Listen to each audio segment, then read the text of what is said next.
beautiful memories together. Happy summer camp to all. Are you all ready to enjoy?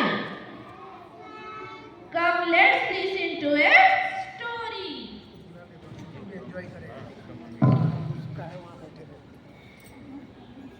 तो आज का कहानी है एक हाथी और एक बंदर का। हाथी का नाम है गज्जू और बंदर का नाम है चिंटू। तो कहानी है गज्जू का हवाई सफर और चिंटू की चतुराई।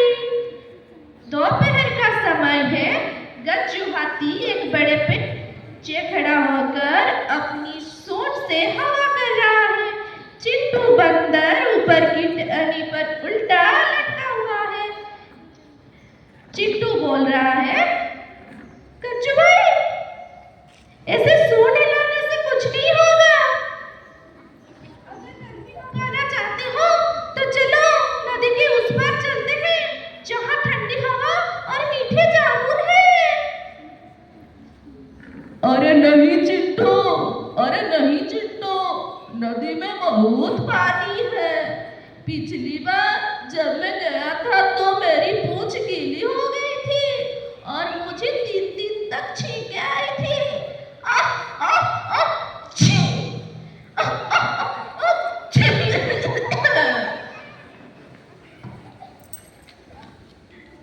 डरपोक कहीं के, तुम इतने बड़े पहाड़ जैसे हो और पानी से डरते हो।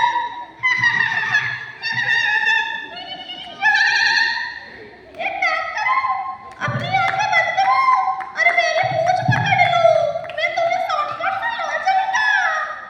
अब गज्जू आंखें बंद करके चिंटू के पीछे धीरे धीरे चल रहा है। चिंटू उसे एक कीचड़ वाले रास्ते पर ले जाता है। गज्जू बोल रहा है, चिंटू, पैर में कुछ चिपचिपा लग रहा है, क्या हम पहुंच गए? नहीं नहीं, ये तो जामुन का सेब है जो जमीन पर गिरा है। चलते रहो, चलते रहो। अचानक गज्जू का पैर फिसलता है और वो धम से गिरता है। चिंटू उछलकर उसकी पीठ पर बैठ जाता है। बचाओ, बचाओ, बचाओ, भूकंप आ गया, बचाओ। चिंटू, कहाँ हो तुम? चिंटू, कहाँ हो तुम?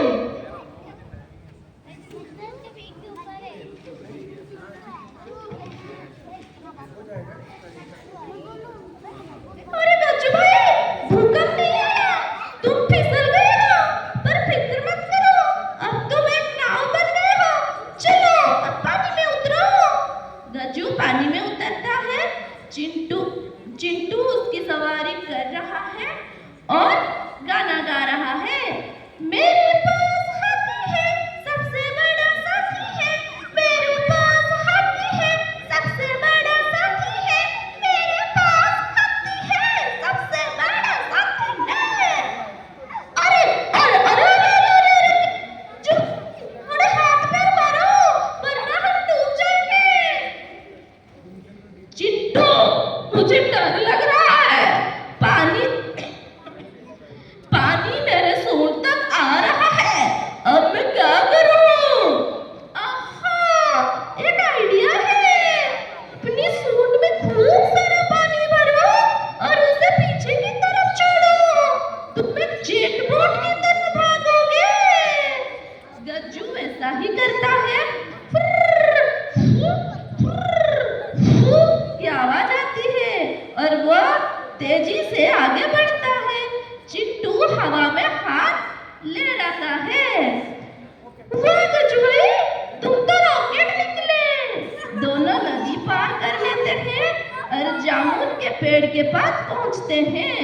चिंटू पेड़ पर चढ़कर सारे मीठे जामुन खुद खाने लगता है। चिंटू भाई, थोड़े जामुन नीचे भी गिराओ। मैं यहाँ खड़ा मुंह ताक रहा हूँ। अरे गज्जू, ऊपर बहुत मेहनत लगती है। तुम नीचे गिरे हुए पत्ते खाओ, वो सेहत के लिए अच्छे हैं।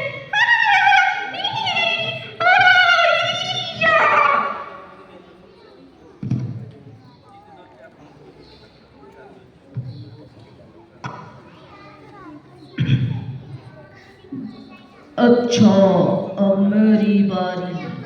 गज्जू चुपके से पेड़ को अपनी सूंड से पकड़कर जोर से हिलाने लगता है।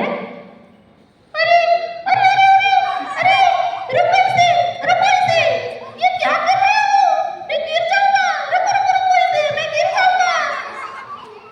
मैं तो बस तुम्हें जामुन तोड़ने में मदद कर रहा हूँ चिंटू भाई, और हिलाऊं क्या? चिंटू सीधे गज्जू की सूंड में आकर गिरता है, गज्जू उसे पकड़ लेता है। बाप रे गज्जू भाई, तुम्हारी ताकत का कोई जवाब नहीं। ये लो जामुन, हम आधे आधे बांट हैं। देखा चिंटू, दोस्ती में चालाकी नहीं, साझेदारी चलती है। सही कहा, चलो वापस चले। इस बार मैं जेट पर बोट पर बैठ कर जाऊंगा। अब दोनों हंसते हैं। गज्जू चिंटू को अपनी पीठ पर बिठाता है और दोनों झूमते हुए हैं। तो इस कहानी का मोरल क्या है स्टूडेंट्स? दोस्ती में चालाकी नहीं, साझेदारी चाहिए। हम तुम लोग क्या करते रहते हो एक दूसरे के बारे में? कंप्लेन। लेकिन हमें कंप्लेन करना चाहिए? क्या करना चाहिए? साझेदारी, शेयरिंग, केयरिंग और अपने दोस्तों को मदद करना चाहिए। ठीक है?